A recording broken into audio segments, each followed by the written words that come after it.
रोचक हो गया है। हर बार बीजेपी और कांग्रेस में सीधी टक्कर होती है, लेकिन इस बार हनुमान बेनीवाल के मैदान में आने के बाद ये त्रिकोणीय मुकाबला हो गया है।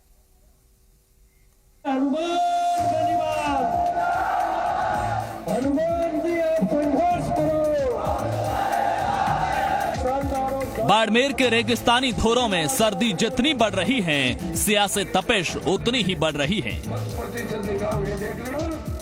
बीजेपी कांग्रेस के नेताओं के तीखे बयानों ने सियासत का पारा जितना बढ़ाया, आरएलपी के हनुमान बेनीवाल की एंट्री ने सियासी आग में घी डालने का काम किया है। हनुमान बेनीवाल एक बार फिर बाड़मेर में चुनावी मैदान में हैं। पंचायती राज चुनाव में आरएलपी प्रत्याशियों के लिए वोट मांग रहे हैं। पंचायती राज चुनाव में बेनीवाल के पास खोने के लिए कुछ नहीं है, लेकिन आरएलपी के खुलकर मैदान में आने से बीजेपी कांग्रेस का गणित बिगड़ गया है। शनिवार को हनुमान बेनीवाल बाड़मेर में चुनावी प्रचार पर रहे। जिला परिषद और पंचायत समिति चुनाव में पार्टी उम्मीदवारों के लिए वोट मांगे। बेनीवाल ने सिणधरी, बेरीवाला तला, भोजासर बाटाडू, रतेऊ, ऊंडू, हीरा की ढाणी और पसपदरा में चुनाव प्रचार किया। इस बार पंचायती राज चुनाव में बीजेपी और आरएलपी में गठबंधन नहीं है। बेनीवाल कांग्रेस के हरीश चौधरी पर निशाना साध रहे हैं, तो कृषि कानूनों पर खुले बयान देकर सीधे मोदी सरकार को ललकार रहे हैं।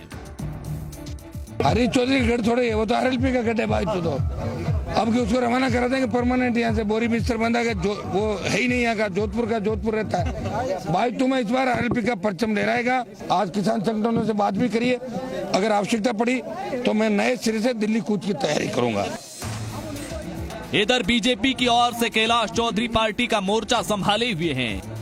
कांग्रेस की ओर से हरीश चौधरी, मेवाराम जैन समेत कई बड़े नेता और विधायक प्रचार कर रहे हैं, तो बीजेपी की ओर से बड़े नेताओं में अकेले कैलाश चौधरी मोर्चा संभाले हुए हैं। कैलाश चौधरी के निशाने पर राज्य सरकार है। बाड़मेर और जैसलमेर के अंदर जिस तरह से कार्यकर्ताओं में उत्साह है और लोगों का जो जन समर्थन मिल रहा है, इससे निश्चित रूप से भारतीय जनता पार्टी के जिला प्रमुख और प्रधान बनेंगे। कैलाश चौधरी पिछले 20 दिनों से बाड़मेर में ही कैंप डाले हुए हैं।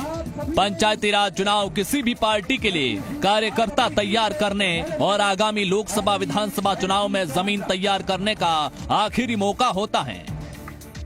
ऐसे में इस बार बाड़मेर में हो रहा त्रिकोणीय मुकाबला बीजेपी कांग्रेस के साथ साथ 2023 के लिहाज से आरएलपी के लिए भी महत्वपूर्ण है। बाड़मेर से जी मीडिया के लिए भूपेश आचार्य की रिपोर्ट।